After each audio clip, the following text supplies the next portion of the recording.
Good morning. Glad to have you join us on the Rebound Montana. I'm Donna Kelly. And I'm Chet Lehman. Today, extended interviews, including with Dr. Nancy Snyderman on helping children cope. But first, Yellowstone National Park is now dealing with its first positive coronavirus cases.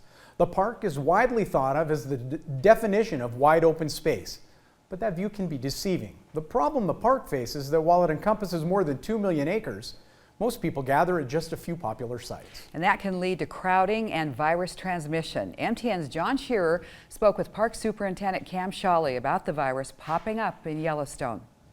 Good morning. We're joined today by Cam Shawley, Superintendent of Yellowstone National Park. And Cam, we've had something happen that we knew was coming along. We knew it would happen sooner or later, and that is some positive tests for both visitors and employees for COVID here in the park.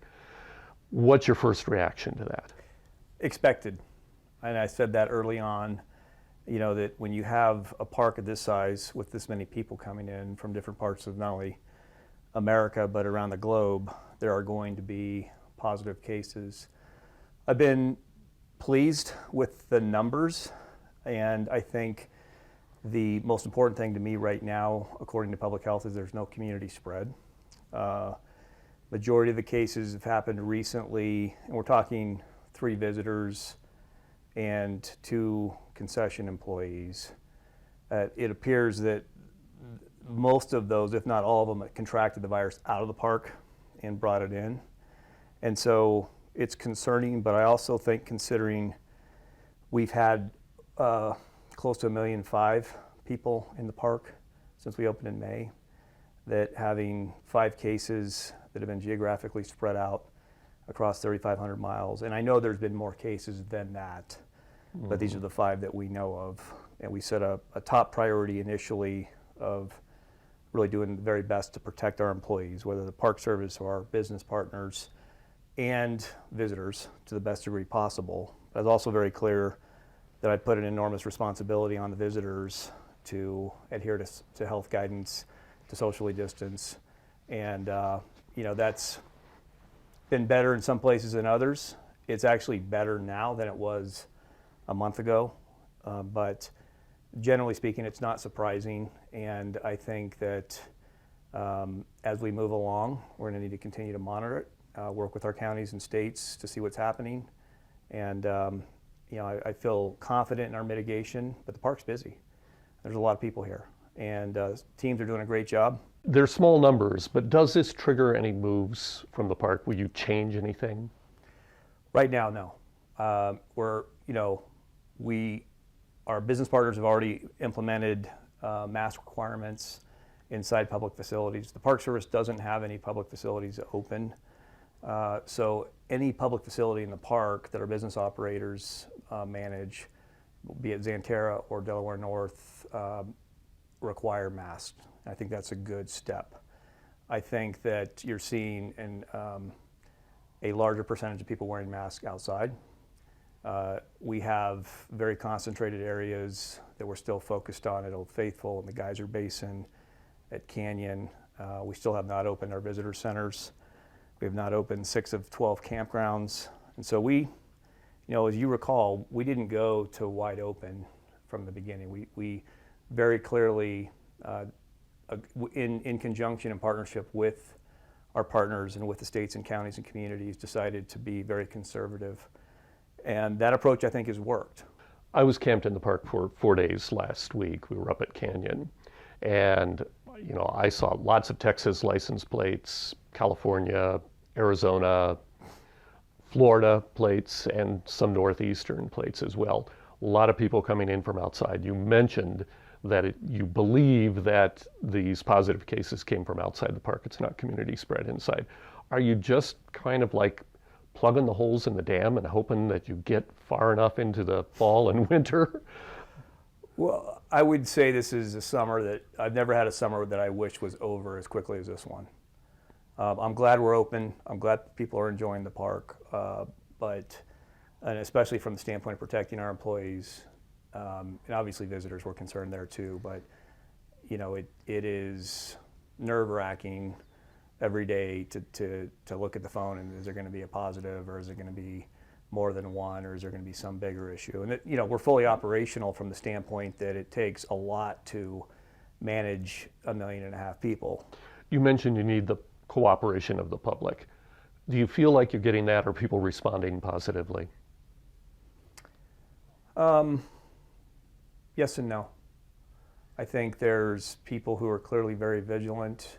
I see groups of people walking around in masks, purposefully walking away from other groups, and I see the opposite. And I think, generally speaking, like I said, it's better now than it was a month ago. But as I've also said, if you're uncomfortable coming to a park like this, it's as busy as we are. And we're going to have close to 1 million people in the park this month alone. The numbers of vehicle entries have already exceeded where we were last July at this time. And so if you're not comfortable with your own mitigation and your own ability to steer your itinerary in a way that protects you and your family, come next year, plan another time, because it's busy. And so I think there's a lot of people that are being careful, and then I've seen the opposite as well. So on the decisions that you've made and are making in the park, how many of those do you feel like completely comfortable making on your own, and how much is dictated by Washington, D.C.? We've had very good support from Washington, from the Secretary's office, the Park Service office in Washington, from our regional office in Denver. And this is truly a team effort. Because the units in the national park system sit in every state and U.S. territory, and this virus is affecting each state and territory differently. There is a lot of local decision making based on the circumstances that we're seeing around us, based on conversations with the states, county health officers, communities, and so it's not a one size fits all. I've had extremely good support from Washington when we've needed it, but they expect that we're taking care of the team here and that we're working closely with our partners and doing everything possible to maintain access to the park as safely as we can. And so far that's working. Let's go there a little bit. How happy are the partners, the concessionaires, the surrounding communities? More people this July than last July, you just mentioned. Is this enough? Is this enough to fill the gap, the void from earlier in the year when business was down? So, May is a lighter month than September, by far. We all agreed that if we made some tough decisions in May and June, that it would likely help us do better in July, August, and September. I think you're seeing that. Now, you're not going to recover what you would have made as a business in April. You're not going to recover what you made in May. We started off slow in June. We had the first 2 weeks, we had, the last 2 weeks of May, we only had the 2 entrances open. We had about 20% of normal visitation in the park. The first 2 weeks of June, when we had all 5 entrances open, we were still sitting about 50% normal visitation. We've exceeded 100% of the vehicle entries almost every single day this month. I talked to an outfitter in Cody 2 days ago. His business is up 25%. The stores here in the park are doing extremely well compared to what we projected they would. The same with Xanterra, with the hotels and the grab-and-go dining and their gift shops and things like that. I don't believe they're going to be able to match last year's numbers. I don't think that's necessarily a good comparison or expectation. I do believe it's substantially better by far than what we thought it would be back in April or May. What about the wintertime? I mean, we talked about getting through the summer. COVID is still going to be around when the snow flies. What are we looking at? I know, snowmobiling, you're distanced already, but snow coaches, can that be made to work? You've got a small vehicle, people close together. So we're kind of looking at it one season at a time right now. I think there'll be some alterations to the winter operations. I don't know exactly what that's going to be. When we reopened, we set a cap of 10 people per commercial tour operator, and that includes the driver and if there's a tour guide. So, you know, and then that was subject to the approval of a mitigation plan by public health. That's worked well. There have been a lot of folks that want that expanded. We're not willing to do that quite yet. You know, we need to kind of see where we're going to be in November. I don't know. Is it a lot better? Is it a lot worse? And I think we're going to need to wait until later in the fall to make some of those decisions about the winter. You mentioned earlier checking your phone, see what the latest news on infections is several times during the day. You've got to be walking on eggs through this whole thing as a superintendent. How are you holding up? How is it going? Well, fortunately, there's a phenomenal team here, and not, like I said, not just the Park Service, but our business partners and the communities and counties and states. So that helps. I think we're all in this together. Everybody's stressed. I think that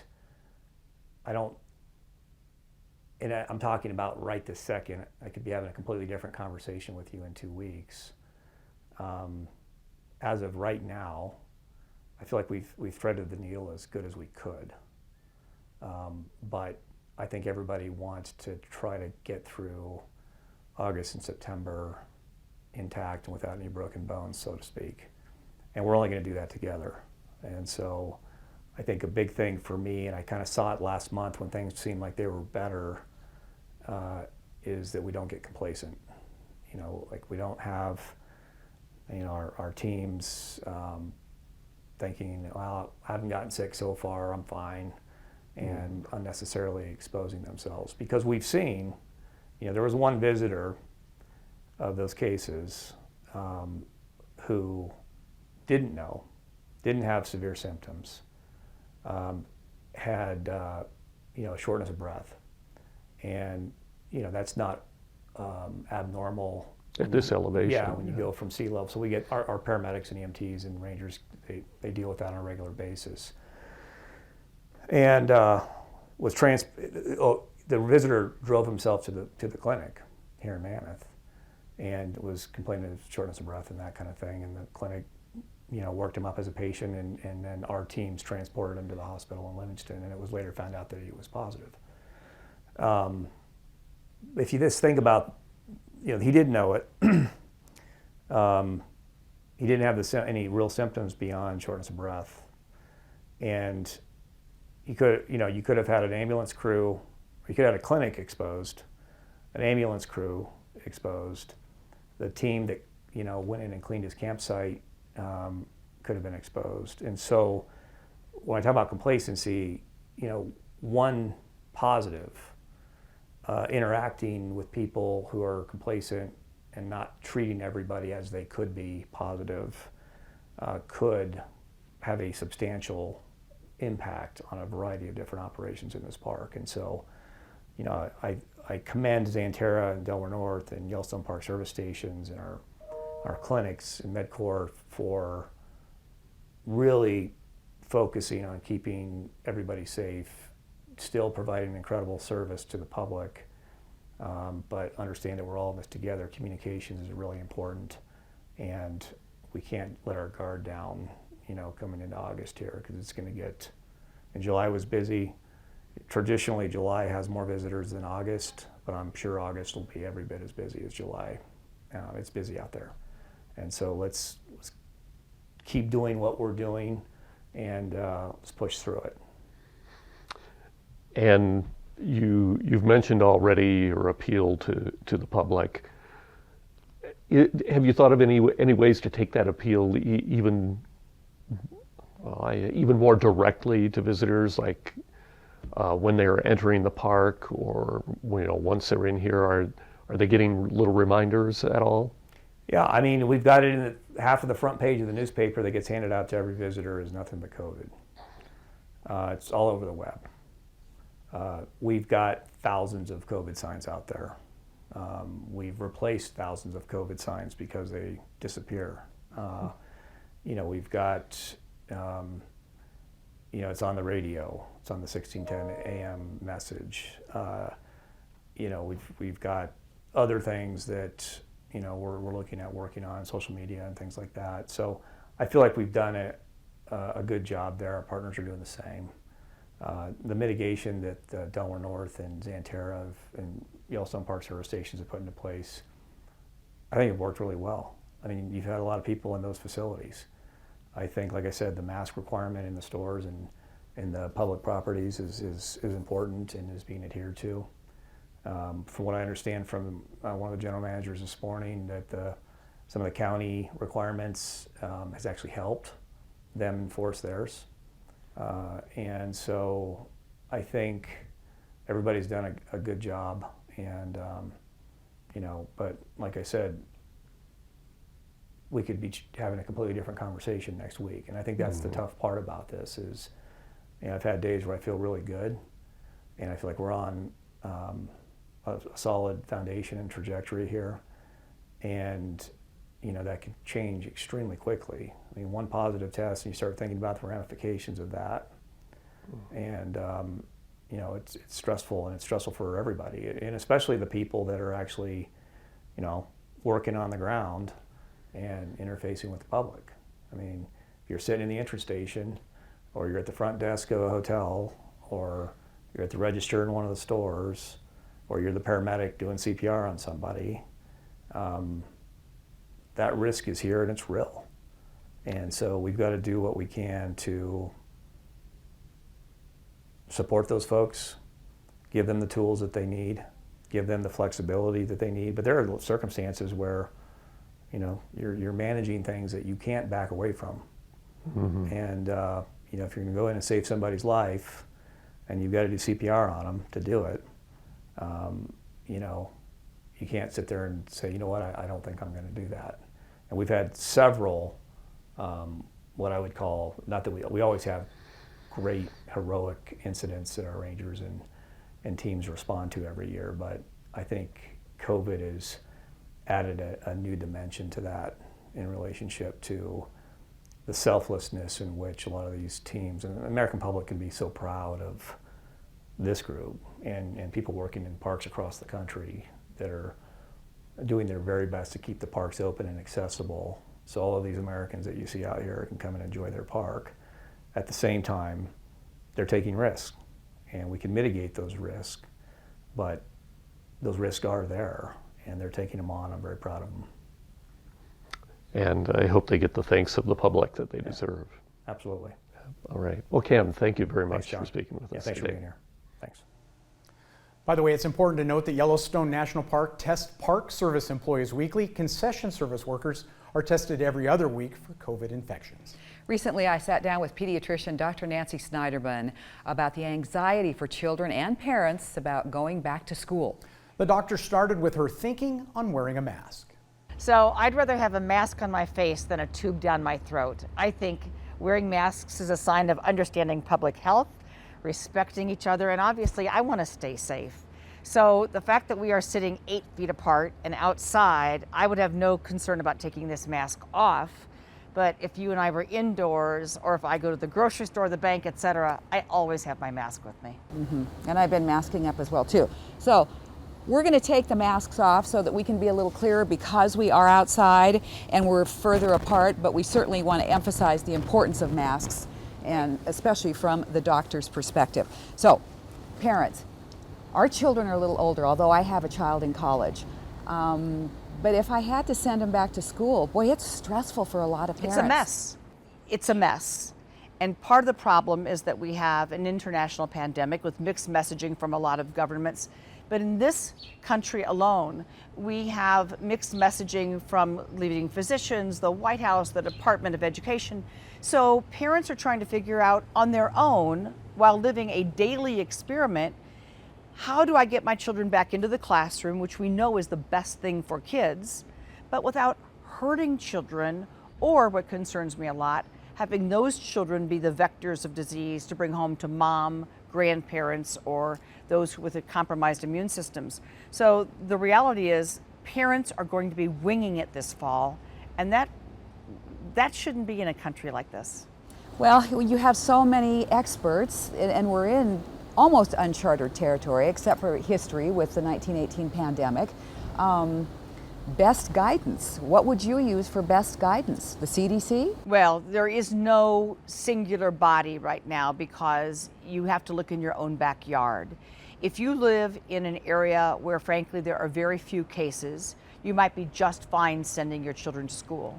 However, if I lived in one of the Midwestern states that's now blowing up, or Texas or Arizona or Florida, I would be hard pressed to think that I could socially distance, make a child wear a mask, deal with teachers who, a lot of them are not going to be happy coming back to school, and figure it all out. What pains me as a physician and a parent is that 1/4 of our children are hungry every day, and they rely on that school lunch for sustenance. We also know that children of color do not have access to the internet and computers the same way that white kids do. And so their remote learning for them is not as good. So the goal should be getting our kids back into school, but not while risking their lives or those of their loved ones.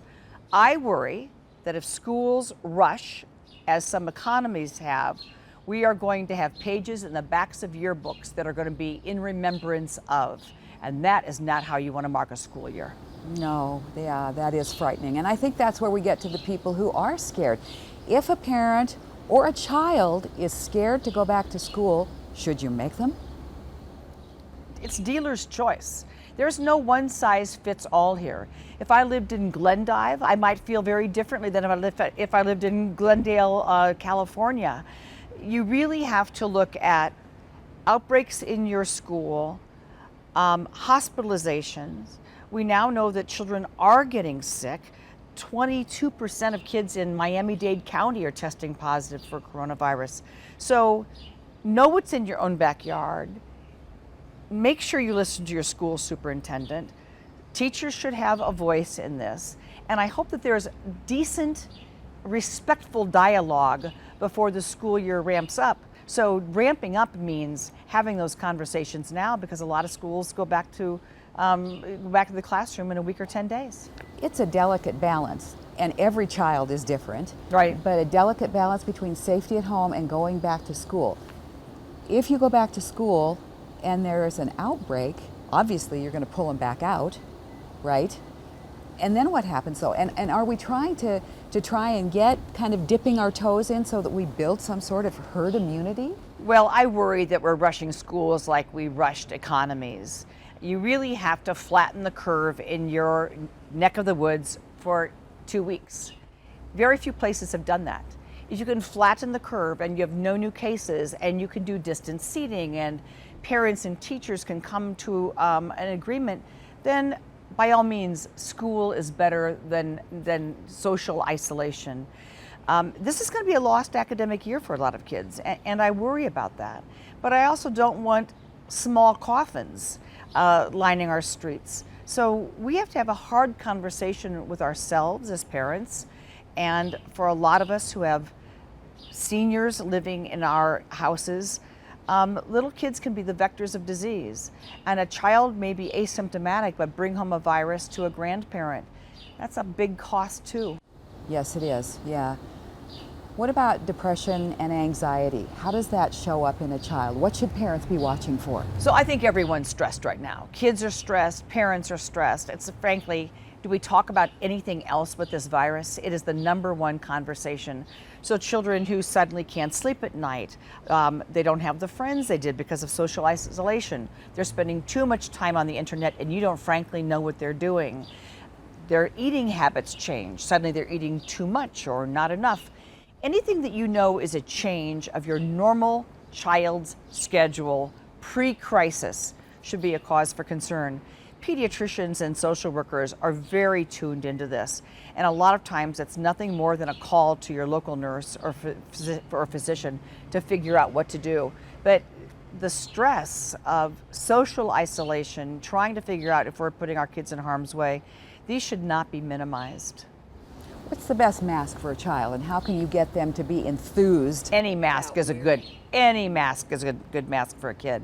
The question is, will they keep them on? So we know the more the layers, the better. But we also know in August that means masks are hot. So if you can get a pediatric N95, great. If not, and you can make a homemade mask like this, great. I'm not as concerned about filters and fancy masks as I am about some barrier. Something is better than nothing. We do know that when you wear your mask below your nose, it does no good, and the visors do no good. So a plain old mask of some sort is better than nothing. Even if you go to your local grocery store and they're offering you the blue masks that used to be used by paraprofessionals in hospitals, pick one up, use it. And somebody said to me a good line, change your mask every day. Have a mask. I'll be satisfied with have a mask and use it. And then not wash everybody it. can afford to get a mask every day. So I don't want to set the burden of responsibility so high that people opt out. I would just be happy if I saw people with masks on. And wash your hands. All the time. Yes. Simple hygiene plays a big role here. Wash your hands, social distance, wear your mask. You do those things, and if you're sick, please distance yourself from those around you. If people did that, we could still bend the curve in this country. Top things that you would say that a parent needs to talk to their child about as they get ready to go back into school. These are not normal times. Hugging Tommy and Jenny are probably not the things to do. You recognize the importance of friendships, but right now everybody has to carry the bit of the burden, and kids know that. They'll step up. Explain to kids this is not forever. This is a temporary thing. And if we all just do our bit right now, schools will be able to reopen and recess will look the same and we'll get our sports back.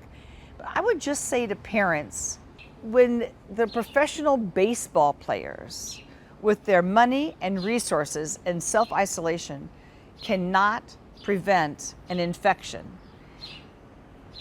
we as a society, where we're a little soft and a little selfish and a little goosey about our parameters, we're not going to be able to put a dent in this. Everyone has to have a vested interest in protecting each other. And I worry that Americans are a little soft and a little selfish right now. What's your thinking on what's coming in the fall and the winter? No, as we worries come me. into a flu bug as well? So I worry that this fall could be ugly. I worry that influenza, the real flu, will be back. And so we've become accustomed to losing anywhere from 35 to 60,000 people a year as part of the normal flu. But as you and I sit here today, the human carnage in the United States is already 150,000 people from coronavirus. Will people misrepresent, misunderstand, not recognize the symptoms of coronavirus versus influenza? Will they not get their typical seasonal flu shot? I worry that October, November, and December could be very tough. Dr. Snyderman is hopeful that there will be a good vaccine in early 2021. And thanks to Dr. Snyderman and Superintendent Shawley for joining us this morning. And thank you for joining us for Rebound Montana. Enjoy your Sunday, and we'll see you soon.